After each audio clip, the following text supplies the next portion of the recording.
Hello. So very good afternoon to all of you. Myself, Dr. Rakesh Agrawal, Secretary General, Risk Management Association of India, and Editor, Insurance Times. Uh, our today's session is on tech alone or judicious mix of tech and human capability for prudent decisions in insurance.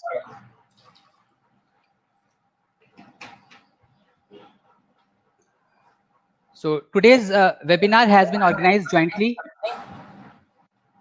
by Risk Management Association of India. Uh, क्या नहीं हुआ?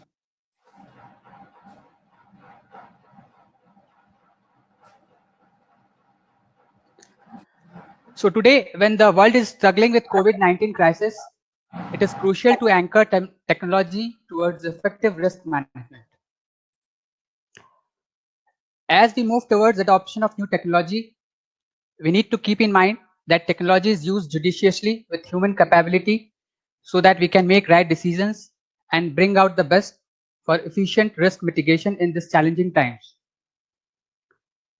Today's session would be moderated by Dr. C.H. Asrani, founder in Chess Group. Let me just let you go through our association, Risk Management Association of India. Risk Management Association is an NGO engaged in promotion of risk management culture in India. The basic objective of our association is to promote awareness about risk management, insurance, and act as a platform for risk managers, insurance professionals, bankers, corporates, in order to share their ideas and experiences for development of the industry. We also encourage research and development in this field and are very soon going to launch our e-learning programs on risk management.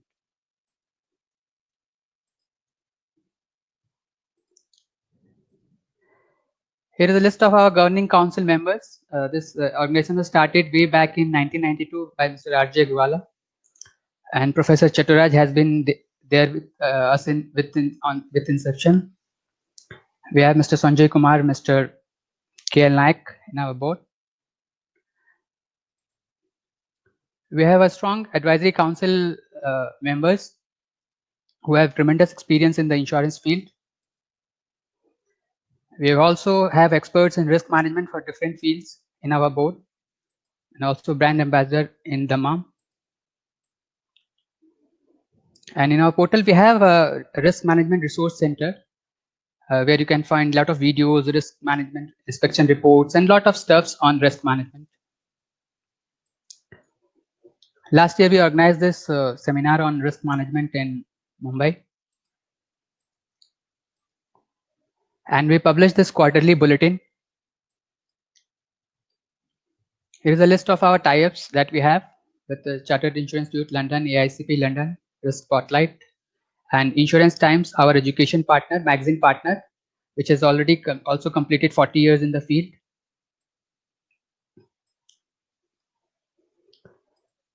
So let me also introduce our today's partner, Inchess Group.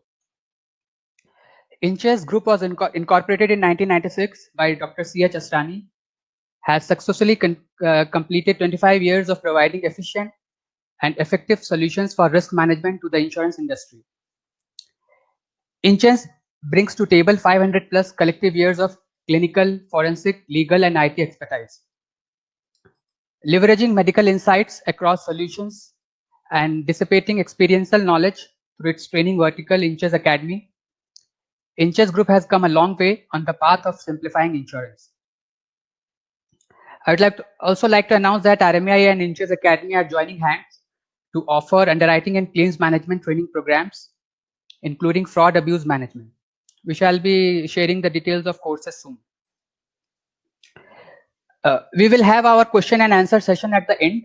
So please keep your questions short and in brief. Now let me also introduce Dr. C.H. Asrani. Dr. Asrani is medical practitioner since last 42 years, and he has vast experience in insurance field for more than 25 years. He is also the senior health insurance consultant in World Bank. So with this, I would like to hand over the session to Dr. Asrani, and also would like to invite our all panel members to join us. So over to you, Mr. Asrani. Mr. Asrani, your voice is not audible. Please click on that. Yeah. Thank you, Rakesh, for those nice words. I welcome all the attendees and especially the panelists.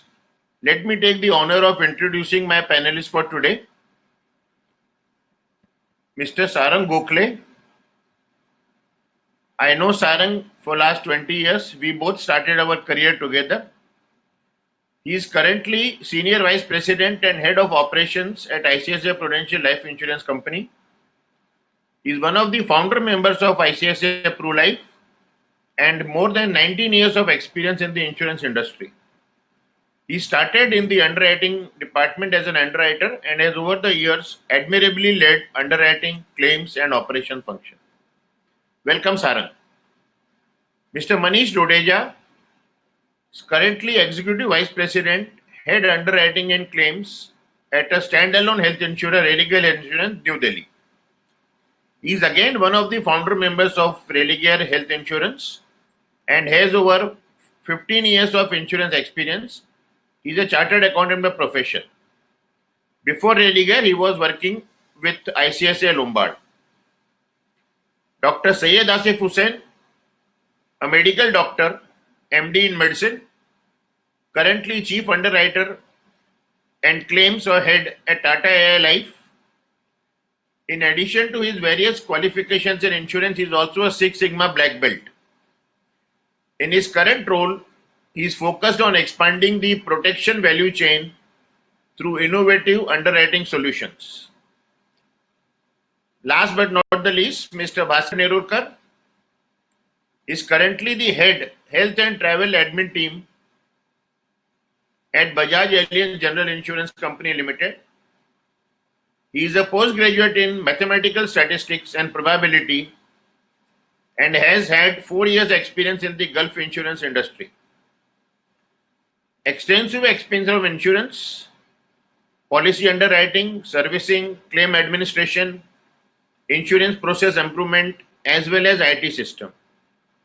He is also a student member of Actuarial Society of India. Coming to the seminar today, we know that insurance is a risk management business. The insurer is offering financial support to the uncertainty in the insured's life. The present pandemic of corona has added a new dimension of humongous uncertainty in everyone's life for each corporate. That has increased the uncertainty in our lives and thus the need of insurance, including the quantum of insurance that we will seek. Now we know that this pandemic has disturbed all industries. Some are more than others, like we know aviation and hotel industry is affected the most, and insurance industry is also not spared. Let me enlist some of the common problems that the insurance industry is likely to face with my experience with the industry for last 20 years. Banca business is likely to be affected big time because of reduced footfalls in the banks. The bank staff is working with half the strength, so they are not likely to be inclined to sell insurance product. Physical customer soliciting will be minimal. Thus, digital transformation will be the new normal, which is the new term that has been coined in pandemic season, new normal. Fraud and abuse will evolve as well. Every economic downturn we have seen there is an increase in fraud because people do not have access to ready cash. Here also it is going to increase, and all the population which was not having insurance or were sub-insured are now going to realize they need insurance or they need much more insurance. Insurers have certain rule-based models ready for upselling, downselling or cross-selling. Now the customer needs are totally changed. So these models may not work in the current scenario. We also know there is going to be a tremendous change in the valuation of the individual as well as industry. Somebody's ITR, which till today was very attractive, suddenly the person may have either lost a job or lost his business, and the industry cracking last 3 years ITR may not mean much. On the other hand, some self-employed person whose ITR wasn't so attractive, but he makes sanitizers, and now suddenly he is going to become more attractive, and next at least 2 to 3 years we know. So these are all the challenges which are going to be faced by the underwriting team, whether we go by the ITRs or we look at the profile. You cannot add questions in the form without going back to IRDA. Have you been suspended? Have you got a pink slip? These are all the errors that we are going to face. Elective hospitalization is postponed all across the country. I am sure health insurers are getting ready for the deluge of surgery claims once the lockdown is over. And when such a deluge comes, then the fraud is likely to increase.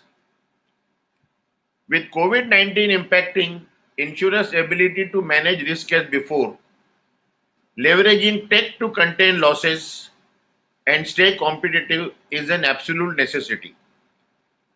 Now you may ask, why are the IT professionals not here, but I have got underwriting and claims professionals? With all that is being promised by artificial intelligence, they have not yet solved to find the problem.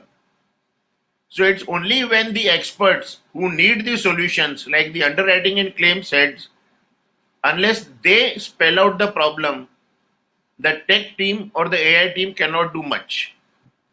So let me start direct questioning. My first question is to Dr. Syed Asif. Dr. Asif, risk management has two main focus areas, underwriting and claims. In underwriting, our main worry is non-disclosure. Please share your views on the impact of non-disclosure in life insurance industry, and as per your perception, most of the non-disclosure is innocent or intentional. Thank you, Dr. Asrani, for that question. Good afternoon, everybody. I hope I am audible to everyone. So, Sarang, I am audible, right?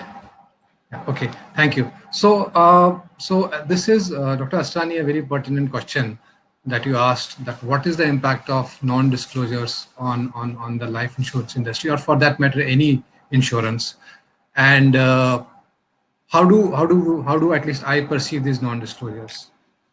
So no doubt, the basics of the whole insurance concept is utmost good faith. All of us are aware of that, and the single most important factor which is important in this utmost good faith and in this contract is to make adequate disclosures, to make proper disclosures on both sides. Both the parties have to make adequate disclosures. And non-disclosure is something which is extremely undesired in these contracts, from the customer experience perspective, from the perspective of general population building their trust in this whole concept of insurance, as well as the financial longevity and sustainability of the insurance contracts and the insurance industry as such, because it's ultimately the pooling of risk, it's ultimately the money wherein it's being aggregated from a large population to benefit a few of those who will have those untoward losses. Now if I look at non-disclosures in life insurance industry, in my view, on one hand, where it is very easy to kind of as an insurance company, if I take myself as a representative of an insurance company, it's very easy for me to kind of say that the general customers, they do not disclose what is to be disclosed as a part of that application form in a life insurance contract or in a health insurance contract. It's very easy to say that, and then I can very well contractually legally defend my decisions to not honor the claims, to call back the policies at various stages using all incontestability clauses and all that. But that's a very in my view, a view that we take as for our comfort. In a way, the way I look at it is that without going to debate of whether the disclosures are innocent, whether they are negligent, whether they are intentional, I'll come to that. But I think it's important for us to appreciate and realize this fact that it is the duty of insurer also to clearly inform the applicant that what do you have to disclose, and also to inform them in writing that what is the impact of if you don't disclose that a particular thing. Now, many a times this is something, all those fine prints, conditions apply, small fonts, all those things in the insurance industry, and particularly in these contracts, play a critical role in shaping up the future in terms of how many non-disclosures, how many disclosures do we actually get. So how do we make it easy as an insurance company? It's important for us to realize and to appreciate this, that how do we make it easy for customers to make disclosures of the facts that are important for that particular contract. So that's point number one. That is an important thing that we all of us need to appreciate. When it comes to disclosures, when it comes to what customers actually disclose, it's important to realize the level of insurance education and literacy in the country. The general population or the general public, when they are entering into some of these contracts, the level of awareness about the impact of these non-disclosures or impact of disclosures on the claim, on the contract, on the benefit payout, it's almost non-existent. It's almost non-existent. Forget about the negligent part. I think innocence, ignorance is the bigger evil out there, which is leading to a lot of non-disclosures in the contracts, and ultimately which results in a lot many claims not being honored, lot many benefits not being honored by the insurance company, which has a long-term cascading effect of the general public trust in this whole concept of life insurance and health insurance. Do you think that in the post-COVID era and the medicals going down, you are likely to relax underwriting guidelines or norms or further strengthen them? So, Dr. Asrani, that's a very interesting question. I can see a smile on Sarang's face as well. So, so we are living currently in an era in the last 2-3 months in a period wherein we don't know what is going to come up. It's a highly uncertain. We always talked about VUCA world, VUCA world, but this is, you spoke about new normal. I would go to the extent of saying new abnormal. So, I mean, we don't know what's coming up in the way. So when it comes to life insurance contracts or when it comes to underwriting guidelines, right now, as of today, and I'm sure Sarang would agree with me, it's a wait and watch. It's a wait and watch. So we're trying to evolve, and so every day you get to hear that HCQ, for example, is a good drug for prophylaxis of COVID. And the very few weeks down the line, there's a publication in Lancet which states that the mortality rates are higher in people who are taking HCQ. So and then we are hearing about reinfection cases in South Korea. Although of late it has been, I think I read somewhere that these reinfection cases are not able to infect anybody else. So all in all, the COVID is a big uncertain phenomenon at this point of time. So, and you cannot price for uncertainty. You cannot price for this level of, you cannot underwrite this level of uncertainty, to be very honest.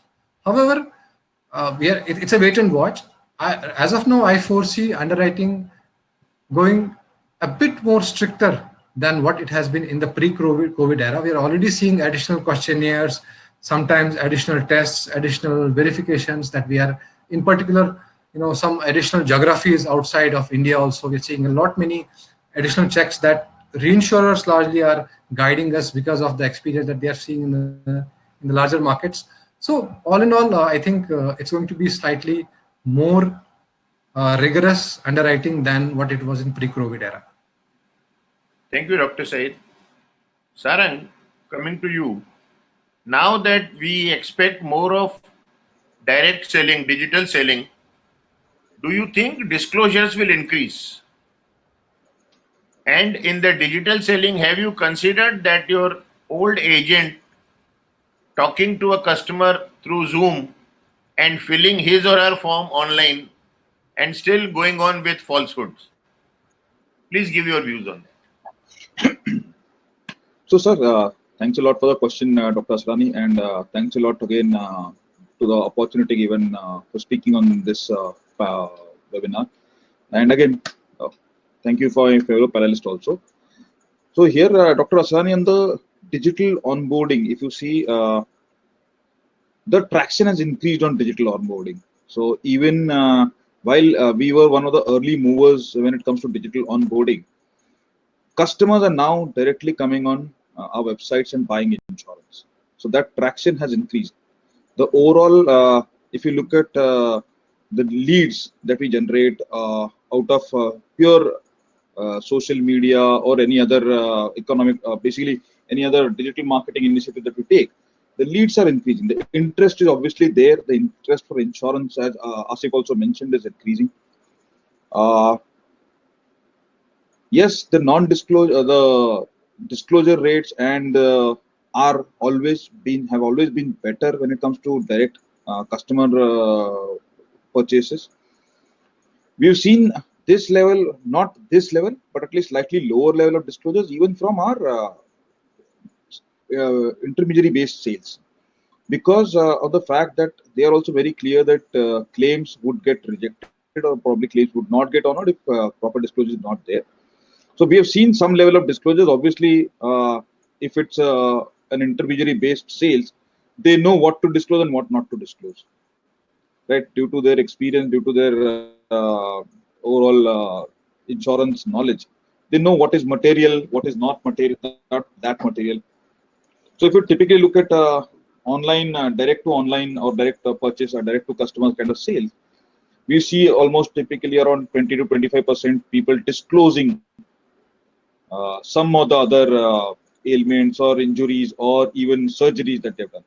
A simple example being alcohol consumption, right? So smoker, anyways, if you look at the protection pricing, smoker, there is a different rate for smokers. So there is obviously a very clear intention to disclose or not to disclose. However, alcohol, the rates are not dependent on whether you consume alcohol and what level of alcohol you consume. So there, if you look at how much disclosure that we're getting, it's a true indicator of whether the customer is disclosing honestly or not. The smoker, there is some level of intention involved. So we saw good level of disclosure even on alcohol consumption. There is some around 20-25 disclosures on family history. Typically, if you look at intermediary-based sales, questions like family history are the most ignored kind of questions. You never get much information on questions like family history. But when it comes to online sales, you get some information on family history. So the trends obviously are very positive when it comes to direct to online. If you look at intermediary-based sales now in the post-COVID era, when obviously physical face-to-face meeting is not possible, we have seen the agents, even the older agents, have actually started doing video calls, have started sending links to the customers, have started asking them to fill the questionnaires themselves. So yes, there are some green shoots, doctor, but it's still, as Asif mentioned, it's a wait and watch. Let's see how it turns out to be. Most of the companies now, means I would know Tata, Religare, and even Bajaj Allianz are encouraging people to get more and more self-dependent, more and more probably suction in getting equipped on digital onboarding. So their older agents are being trained, retrained. The physical channels, cash is almost not existent anymore in most of the insurance companies. The direct premium payment has increased. So these are very good signs for our overall market when as it's moving towards a digital kind of onboarding era. And in coming years, I guess we will see at least direct to customers the disclosures increasing, and even in intermediary based sales, I see some level of increase in the disclosures to happen, with Thank you. customers more being in control of the kind of forms that they fill. Thank you. I see Mr. Bhaskar is having some connectivity issues.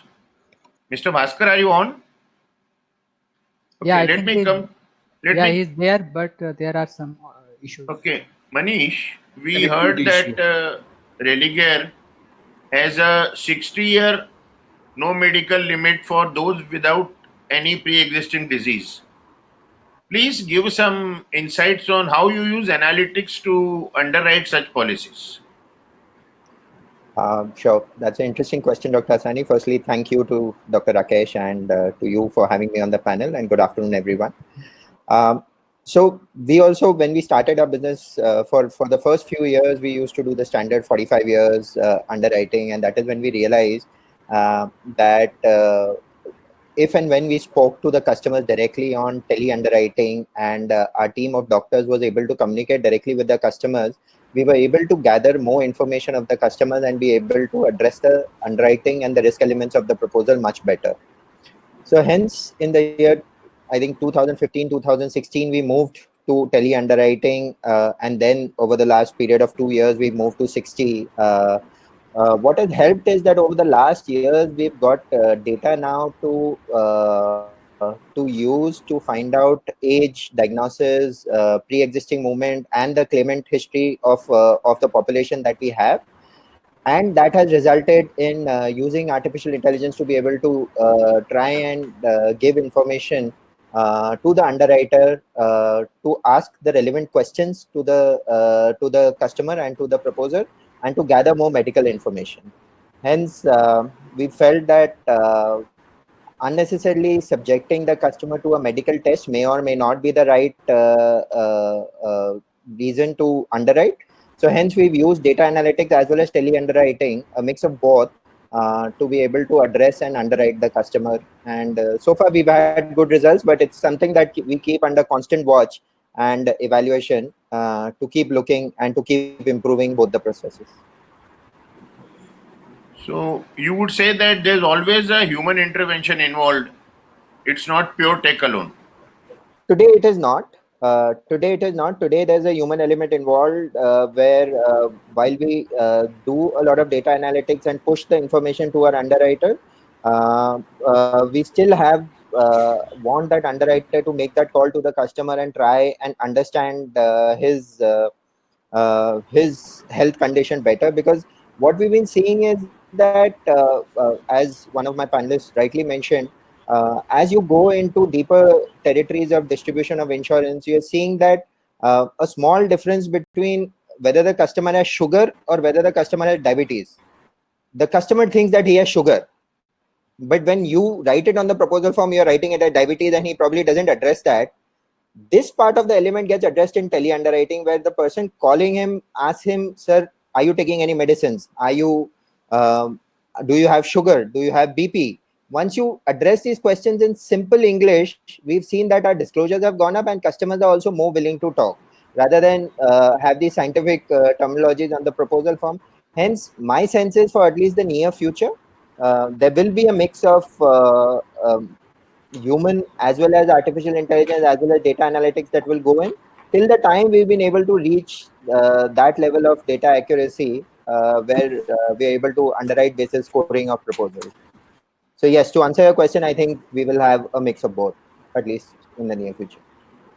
Thank you. Mr. Bhaskar, welcome back. You are able to hear now? Yeah, I am able to hear Okay. clearly. Okay. Connected to the network. Yeah. Now that Bajaj has increased the non-medical limit to 50, how are you addressing the underwriting? Using technology or using, again, what Mr. Manish said, a combination of tele underwriting and analytics? Please share your experience.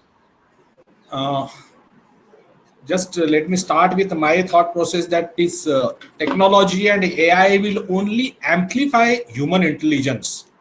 And as rightly said by my co-panelist, you cannot totally take out the human intelligence out of the entire process. Currently, we have our internal mechanism, as Manish rightly said, to check the cases, basis some criteria, basis some surrogates, and then push it to the underwriting if required. So the entire process is a technology assisted by then human intelligence, but that has enabled us to give maximum cases STP, state pass. It need not go to underwriter. And then of course there is analytics which sees that what is the losses coming out of state pass cases as against the medically underwritten cases, and you go on refining the process. So our recent decisions are based on our analysis that we have gone through, and yes, if there is a scope, we'll further improve upon it. Thank you. Now, as we know that in the pandemic era and the post-pandemic period, almost all insurers have a freeze on new appointments. There is a shortage of talent any which way. So there is no way but to accept artificial intelligence or other tools. But I would just like to point that in the post-pandemic thing, there were few predictions by AI which went almost 93% wrong. There was a report which said that by 15th of May, India will have 535,000 cases of COVID and 38,000 deaths. Another study estimated 13 lakh cases by mid-May. Whereas on 15th May, we stood at 85,855 cases and 2,752 deaths. The margin was 85 to 90%. In this, I would like each panelist to enlighten us on which component of AI they are going to use and in what way in their business of underwriting and claim management. Mr. Bhaskar, tell us about machine learning. Yeah, I think I start, but being a postgraduate in statistics, I would like to defend my profession first. Okay. So you see the statistics which are in the public domain, it's called a multivariate statistic. Multivariate, you can understand X and X predicting value of Y. Then you have X and Y predicting value of Z. Then you have X, Y, Z predicting value of A. This is a trivariate. But in such a huge pandemic model, it's a multivariate analysis. And in a multivariate analysis, I am not sure anybody can cross a confidence level of 50%. It has got a study of socio-economic demographic of 27 countries and the pandemic rate developing and the kind of socio-political situation as well as the medical facilities. So I was talking to one of my statistics friend based on these statistics. So he said the confidence level of this particular report was 4% and media picked it up. So what is a 4%? Any statistics comes with some confidence level. So what is a 4% confidence level? There are thousands of scenario developed, and out of that 4% of the time this scenario emerges. So we have to take a statistic with a pinch of salt and understanding it, because it produced a result of 27 countries and a lot of variables are involved. It is bound to go wrong. So that's what you were also saying. What was the level of confidence? So that is how the statistics are to be interpreted. Just on lighter note, people don't interpret statistics correctly, and you know the story of a Russian general who said that the average height of my soldier is 6 feet and average depth of the river is 5.5 feet, and they tried to cross and everybody drowned. So statistics had to be interpreted and taken with a pinch of salt. So having said that, machine learning is another very advanced thing of statistics, where a machine throws you trends based on your past data. It is emerging as a one major field, and in underwriting, as far as, let me be very honest, currently we do not have that many applications, but our engines are learning, because capturing data at such a micro level as the process has started just few years back, and now the machine learning engines are learning, and they will throw better results. So I was talking to some industry insure tech startup, and he said that his machine, they will read our past data and give me a decision which will match with my doctor's decision 80% of the time. But if the same engine runs for another 2 years and my doctor's decisions are fed back to the machine for learning, we may reach 93%. So that is how the machine learning will evolve, and it's a very interesting field. But it cannot solve, as you rightly said, that every human problem, and there has to be a human intelligence applied to it. The results, those are thrown by machine learning. At the end of it, somebody has to apply human intelligence to pick up the correct sort of risk so that the business run on profitability. Yeah. Thank you. Dr. Syed, tell us if and how you plan to use neural networks in your business. Thank you, Dr. Asrani. So yeah, neural network again is one form of machine learning only. I mean, artificial intelligence only. So one of the biggest challenges that we feel in the life insurance is also is the ratio of is the conversion ratios in terms of the number of prospects and average advisor would approach, and actually how that funnel narrows down, and how many actually get converted into life insurance policy. And one of the reasons that experts have been telling us is because you are not able to actually match the needs in terms of, while there is all kinds of tools that are there to do need-based selling, which is typically called out in the industry. However, quite crude most of these tools are, and that's where exactly the neural networks or artificial neural networks would play a significant role in. So which means essentially, so a typical example of artificial neural network is all of us would know is Amazon recommendations.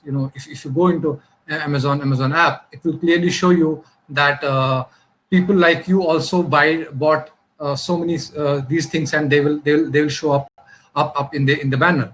So how do we get to that level in insurance, in life insurance, and health, in life insurance largely, wherein based on the information that we have, based on the rising ecosystems around us, in terms of the financial information, the credit information, the medical information, the general socio-economic demographic information of these customers, we are able to kind of predict that what kind of policy, what kind of life insurance policies would this customer be most likely keen to buy.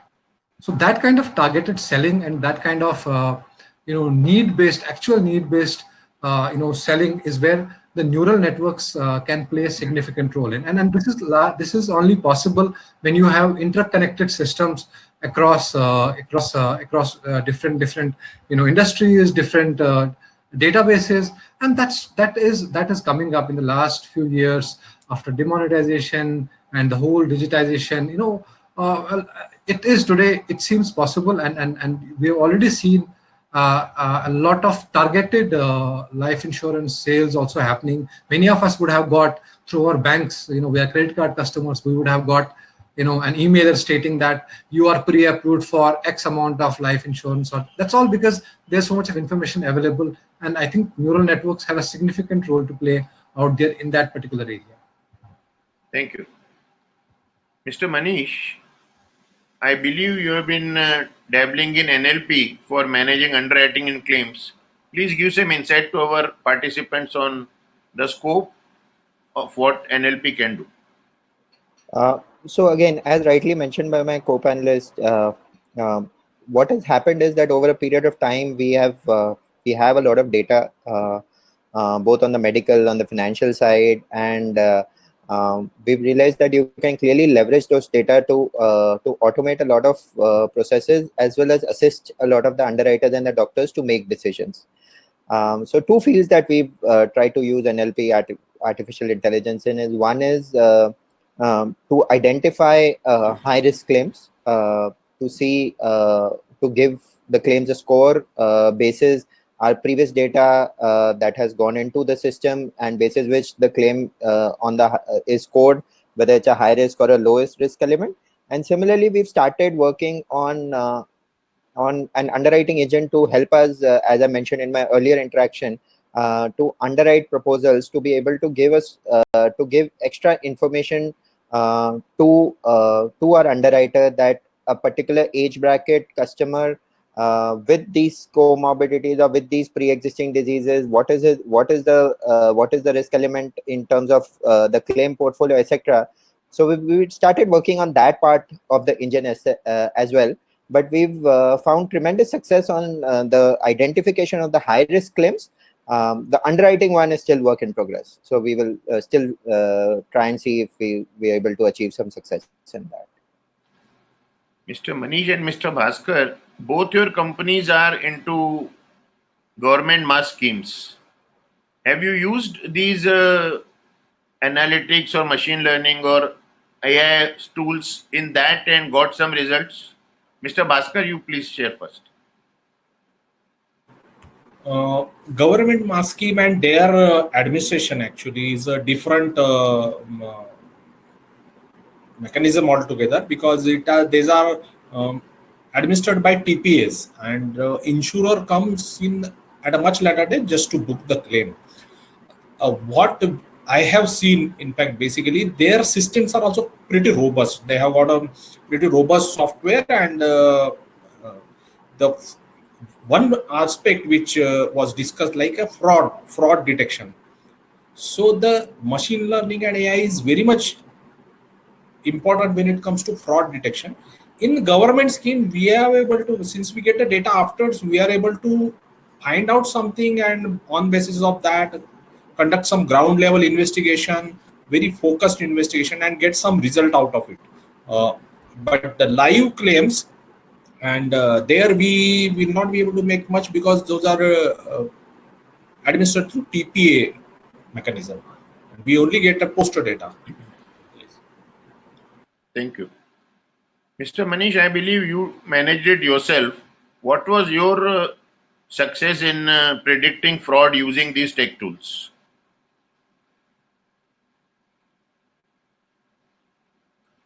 Your voice is not coming in. Just yeah, sorry. So as you rightly mentioned, we managed the claims ourselves, and we did a fairly large state very recently. And our experience is twofold in that. One is we use the previous data as well as the current data of our processing through this engine to be able to identify hospitals, pattern of hospitalization and hospitals where we felt high risk element of claims were going. That kind of helped us in our processing of claims of those hospitals, etc., because that allowed our doctors to keep a close watch on those hospitals or those geographies where certain set of claims had been seen previously or were seen with us also. So these engines helped us identify those hospitals and those type of claims early, and hence we were able to also highlight it to the state authority on this and take suitable action. thank you. Sarang, ICICI Prudential has been a leader in volumes right from 2000. So I think today in private sector, you have the largest data available. Are you using deep learning to help you taking decisions today in both underwriting and claims in risk management? So, sir, on the deep learning, machine learning, AI, they're all kind of same for us. So deep learning basically is nothing but machine learning with some more neural networks in place. We are experimenting as everybody in my panel told, it needs large set of data. So though we have a lot of volumes, but the kind of data that one needs to devise some good algorithms is just being now started being entered or started being gathered now. So things like locations, things like pin codes are getting standardized, locations are getting captured, your demographics are getting captured more properly, your address proofs are now more verified with the AML and KYC. So that is also helping build the credibility of the customer. So one, the identity is established. Second, the credibility is established. Third, now step is, can I predict whether this case or this applicant should be accepted at standard rates, or we should probably charge or probably ask medical's name. That predictability is still not to the levels that one expects, even if you have large set of data, because it will need time. It will take some time. So as our statisticians on the panel also mentioned here, it needs large set of data. So we are tying up with different ecosystems that are available in the market. So we are tying up with through Google Fit or an Apple Health, Apple Watch.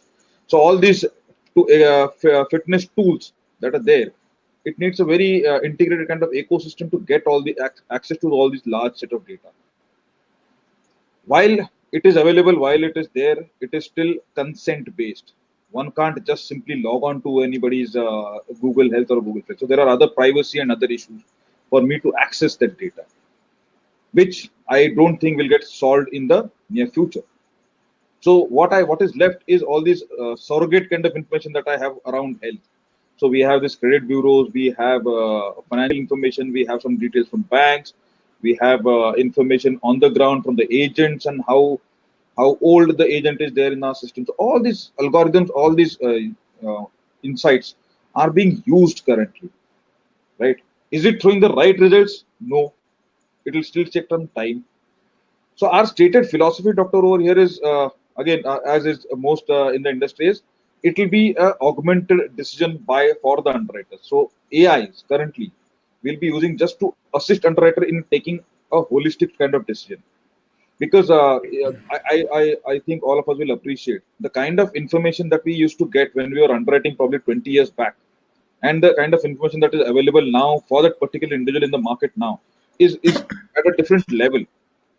So 20 years back, I used to just get one form. I used to get some application form filled, very few details on the application form. I used to get some income papers, and I used to underwrite based on that.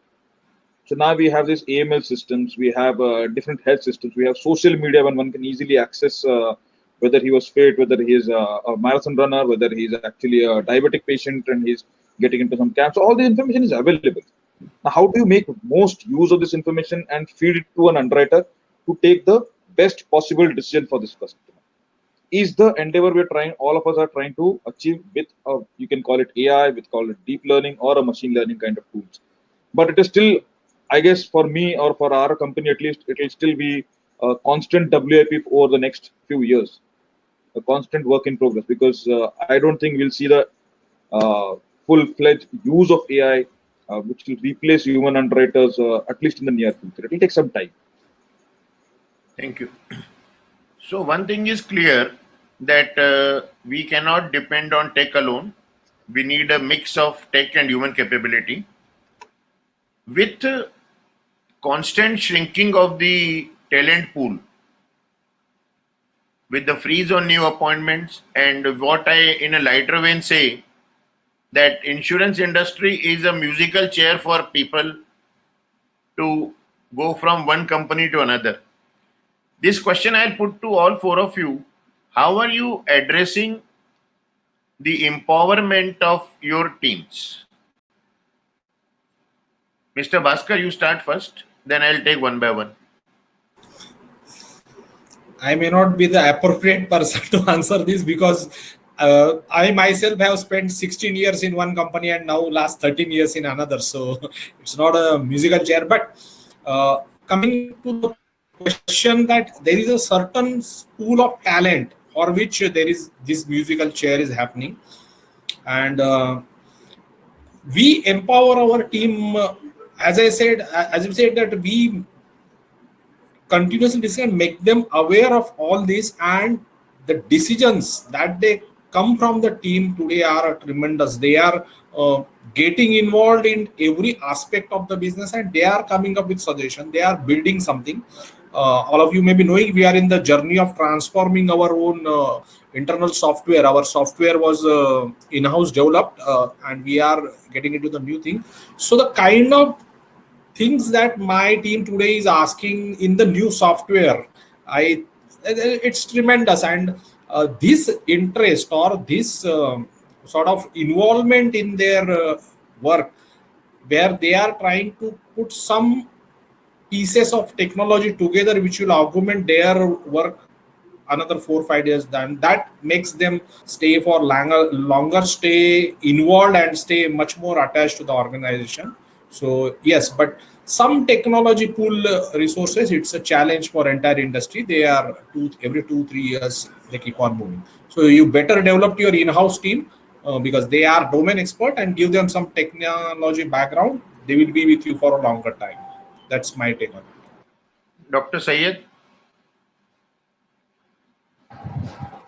Yeah, so I would agree with my co-panelist, and I understand that especially in an area of underwriting and claims, there is a limited talent pool available, and unfortunately, as an industry, in the last few years, we may not be able to.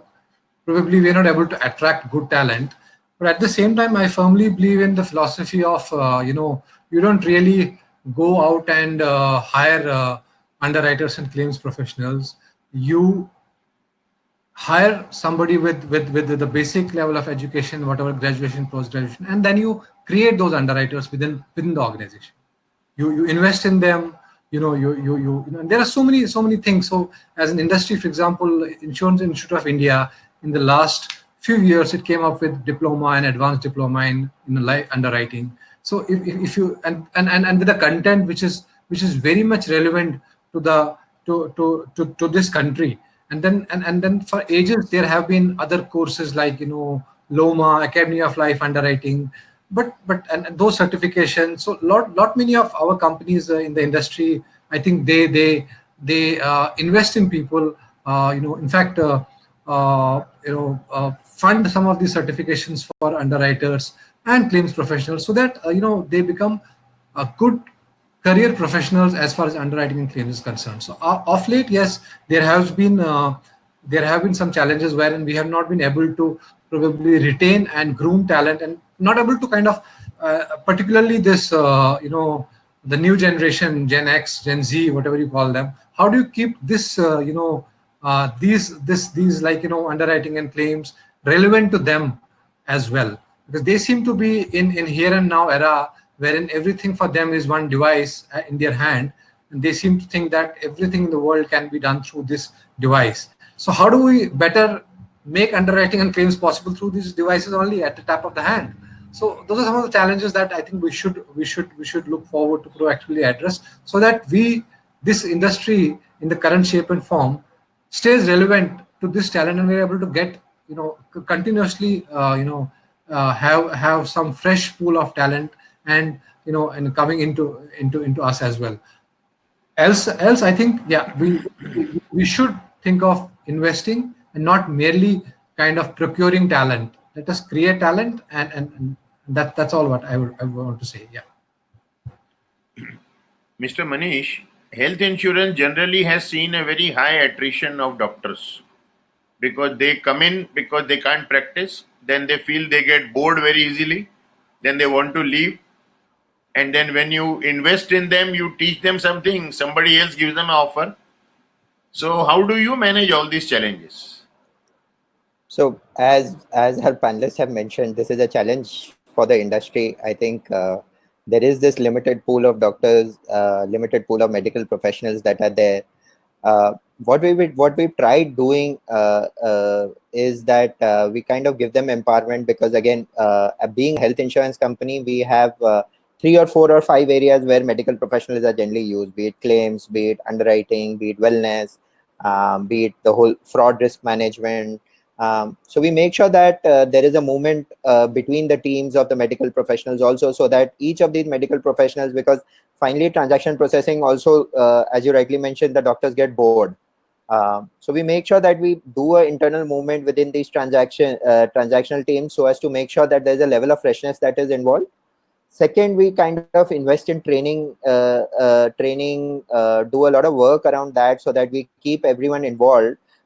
Give them projects, be it on technology, be it on artificial intelligence, so that we pull out some doctors. Okay, you go lead artificial intelligence. Okay, you lead something else.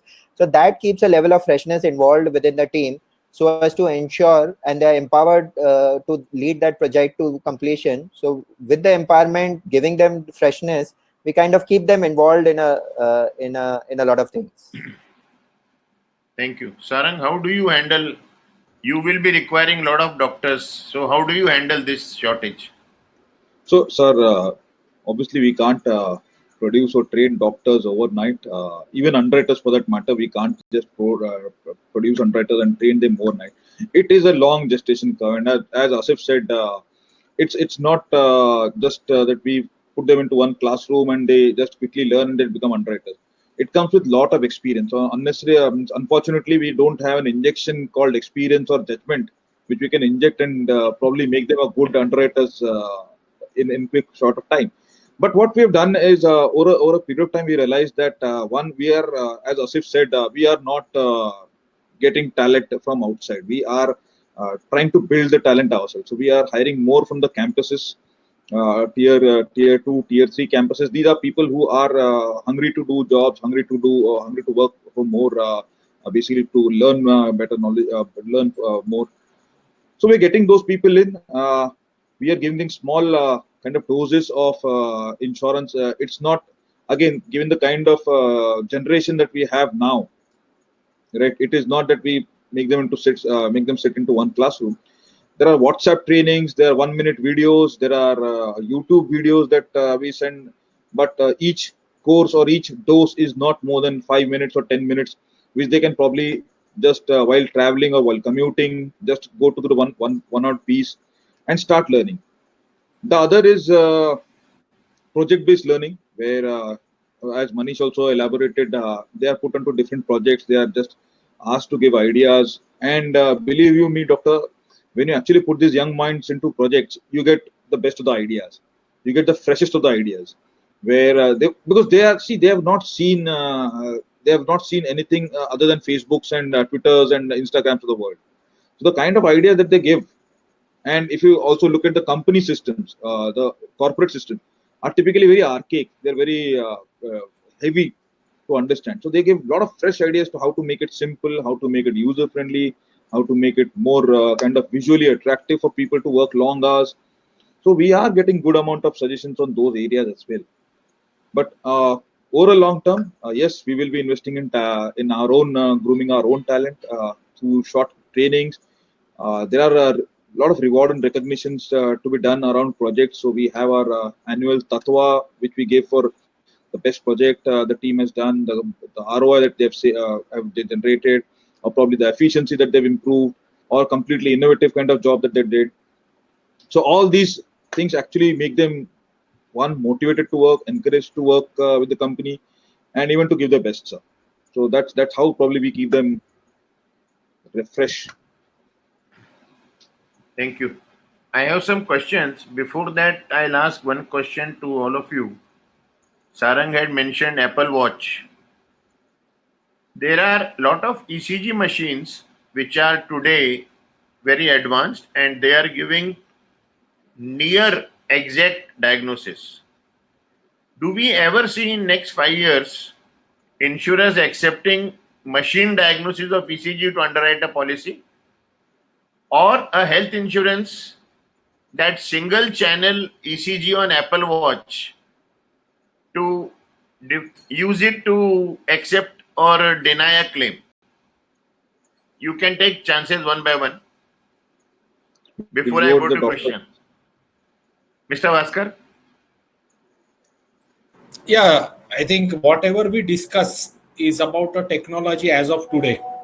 Going forward, it is difficult to predict even technology what will come in the market today. Nobody would have thought maybe a few years back that you will have a ECG on your watch itself. So, and as it is refined, so the more use cases, the more technology will get refined, and why not? And let us stretch it further. Today you have wearable. They may be directly connected to the insurance server, and I may know the online things of my customer if he is agreeing to. There are already these devices which are embedded in the body of patient, and those send signal today about his vitals. So future technology and how it will evolve, it's anybody's guess. Insurance, I have seen, and I take my 30 years experience. Insurance is the most conservative of all to adopt technology, new technology. So until and unless that technology comes and maybe settle down, and my underwriter or my claim people see for 3-4 years it is giving good result, adoption will be a bit delayed, because insurance always work on past data, mortality, morbidity. So this technology data also will have to study for a few years how good or bad or ugly it is, and then we will adopt. But yes, I see a great future in this technology devices. Syed? So, Dr. Asrani, you may not be happy with what I say, but despite being in insurance medicine now, out from clinical, so these devices, the Apple, and those mini ECG devices, I see the relevance more on the clinical side than on insurance side. That's the way I look at it. And when I say an insurance side, what I mean is that the relevance would be there, but not necessarily for deciding whether to issue a policy or rate a policy, but from the perspective of continuous engagement as a part of, say, vitality program or wellness programs over a long period of time. That's where these devices and these technologies would play, in my view, larger role. Because when it comes to, underwriting a risk and taking view of all these medical test reports, lab reports, radiological tests, the protective value of these tests or these investigations actively is quite high. But when it comes to dissecting the protective value test by test and value by value, then I think it doesn't really become that material, stay that material. So in my view, while these devices would continue to kind of become more and more common, the clinical relevance of getting an ECG on immediately on an Apple Watch and transmitting it to a cardiologist somewhere outside in Bangalore or somewhere is going to be more useful in the real sense than determining through that ECG whether to issue a policy or not. Thank you. Manish, any inputs? No, I think I agree with what both the panelists said. I think if where we are today, if anybody would have said 10 years ago that we would be relaxing medical underwriting up to 60 years or not doing medical tests, we would have all agreed that it is not possible in this country, but we still have, many companies have. So in 5 years, yes, as both my panelists said, technology will evolve. As very rightly mentioned, we can start with an engagement tool and probably look at it over the period of the next 3 to 5 years and see how some of these tools work, and maybe then link it up to underwriting and decision making. But yes, we all will have to keep evolving as technology moves ahead. Sarang, anything extra you want to add? No, I guess the three of them have summed it quite well. So we have a doctor also on panel, so he have actually summed it quite well. So again, as everybody said, basically we need to just incorporate that into our wellness or other programs, keep continuous engagement and track it over a period of time. And this is how probably we'll also learn. Otherwise, if we see, there is no point in completely rejecting these technologies, because then we'll never learn. So idea is to just adopt them, keep a watch on them. It's like your share prices or equities. You keep some shares in stock watch lists, right? So these are the technologies which you should have in watch lists. Okay, I'll take questions. I have a question from one Miss Anjani Chaudhary. Do you think using behavioral economic concepts and analysis can solve issue of insufficient disclosure of information? If yes, then what can technology help understand the consumer behavior better? Who would like to take this question? Okay, I can take again slightly on the statistical side. So Please. Answering this.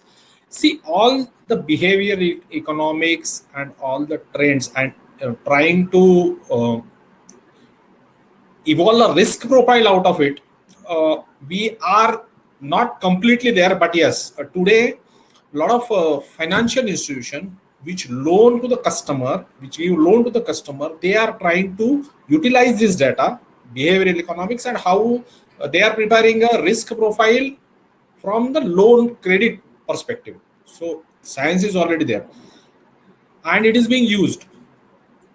Stretching it to insurance and where it will help us or where it will fit us, there are very few areas where this will help us rather in identifying the risk. From health insurance perspective, there are very few areas. From life insurance perspective, yeah, if somebody is purchasing a policy with the intention, some other intentions and all those bona fide intention can be done.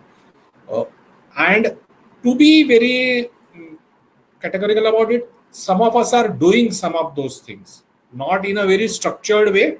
Maybe 4 or 5 years down the line, the model will evolve, whereby our first thing we will check is the socio-economic profile, whether it suits insurance and is there any other moral hazard involved in that, and then underwrite it further. So yeah, it is developing and it has got a use case. Thank you. So, Tani, I would just like to add to this Yeah. part. So, behavioral part, I think, in addition to what my co-panelists said, I think there's a significant role that is evolving of behavioral sciences as such in controlling or in being able to kind of determine what kind of disclosures we would get in life in application forms. So there's a significant role that behavioral. I'll give an example. The way the questions are asked in an application form plays a significant role. What kind of disclosures we will get? If you ask, "Do you smoke?" and then you ask, "How many cigarettes do you smoke?" There's a significant difference between the disclosures that you would get.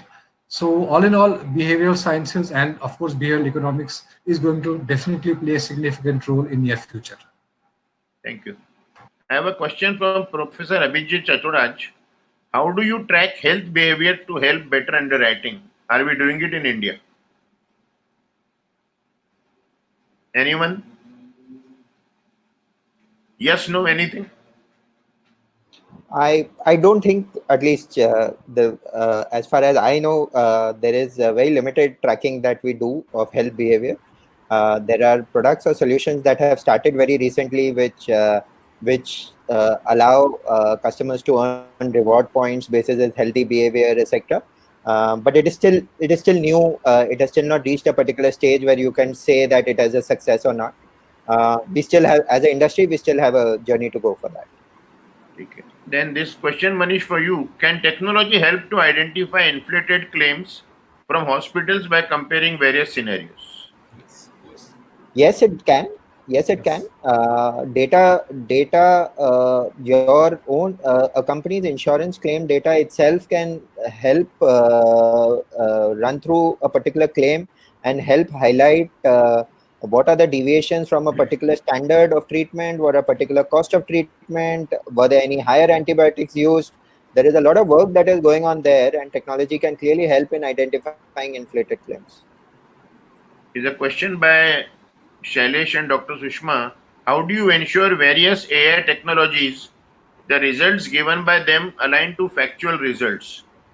Or it would just be a prediction game? Do you always use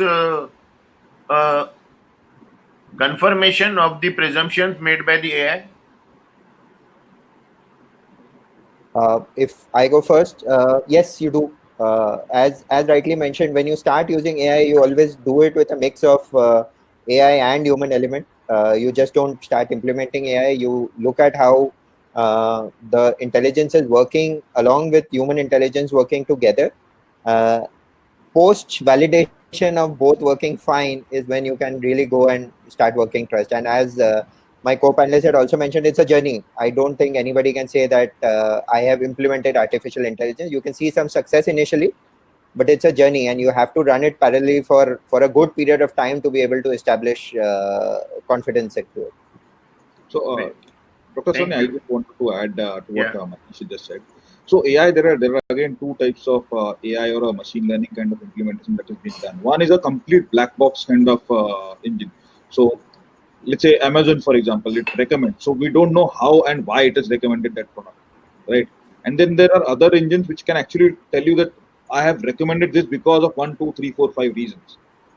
So currently, the way we are implementing this AI, or wherever we are actually trying to do POCs, or we are actually doing some experiment, we're asking the algorithms to at least give me 1 or 2 top reasons why he is recommending this.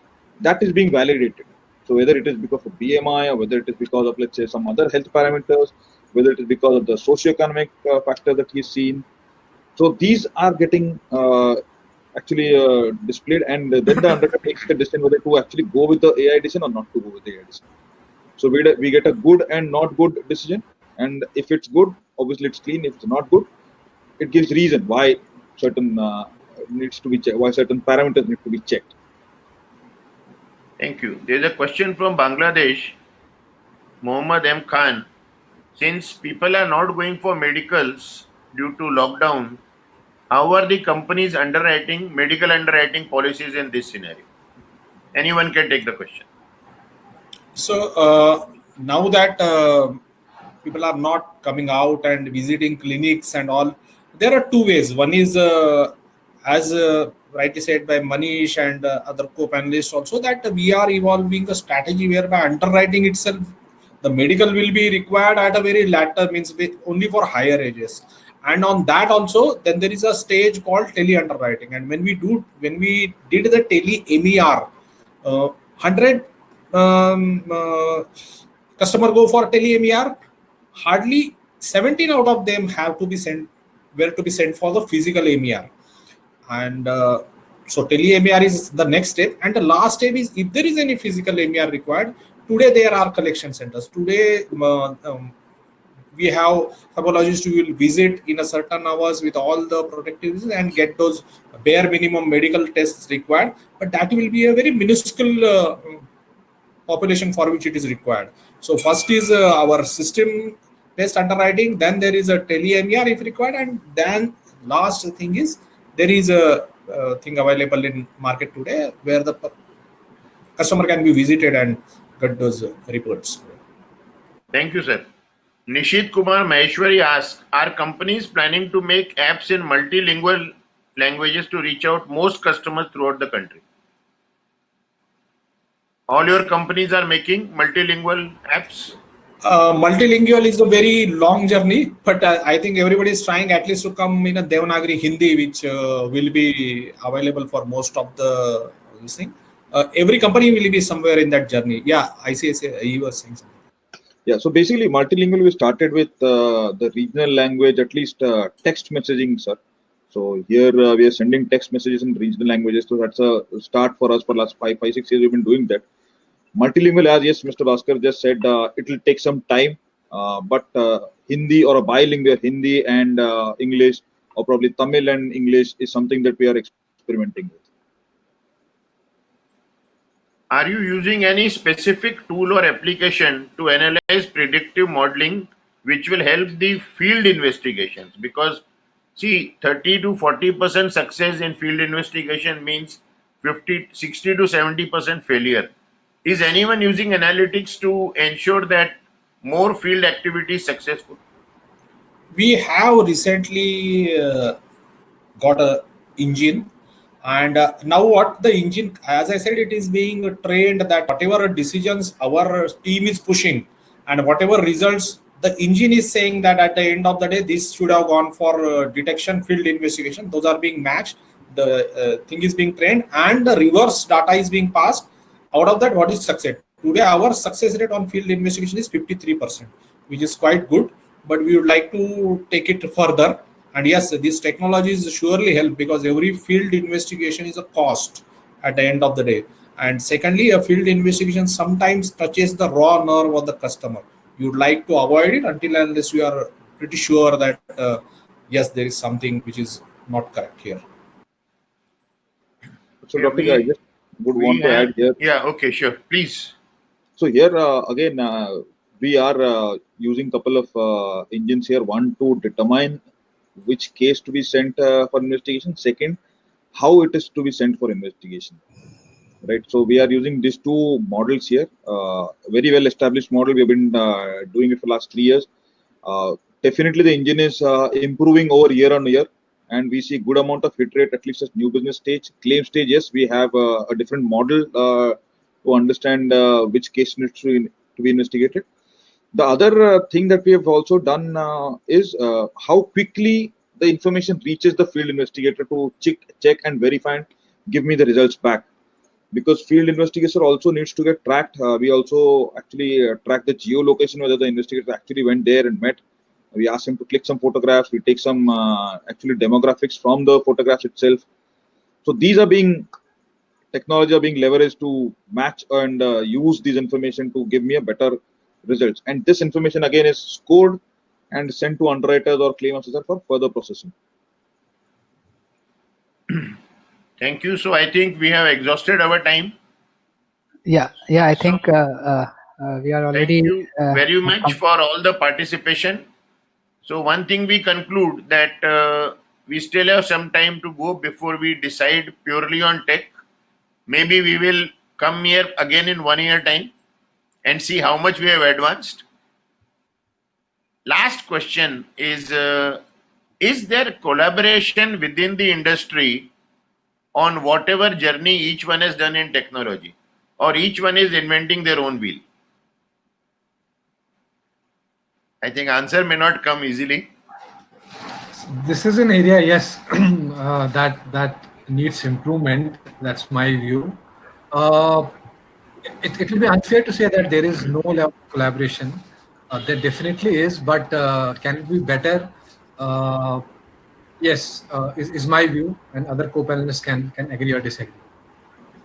Yeah, there are industry bodies at GI Council level. When we meet, we discuss, and we are now coming up with a totally different project on technology side for the entire industry together. So there are, but as he rightly said, there is always a scope for improvement in this collaboration, and sure, there is a way forward for all of us. Okay. Thank you all the participants. You all been very good, patient, and all the panelists. Thank you very much. Thank you. Yeah. Thank you. Thanks for the session. Wonderful session. Thank you, sir. Thank you. Yeah, I'd like to thank Dr. Asrani for very well moderating the session and posing relevant questions. And also, I'd like to thank Mr. Sarang, Mr. Manish, Dr. Syed, Mr. Bhaskar for joining the panel and making it an interesting one. So look forward to again host you on the panel again. So thank you all. Thank you all participants for joining from Bye. India, Nepal, and evening. other countries. Have a Thank you. nice weekend. Yeah. Thank you. Bye. Bye. Bye.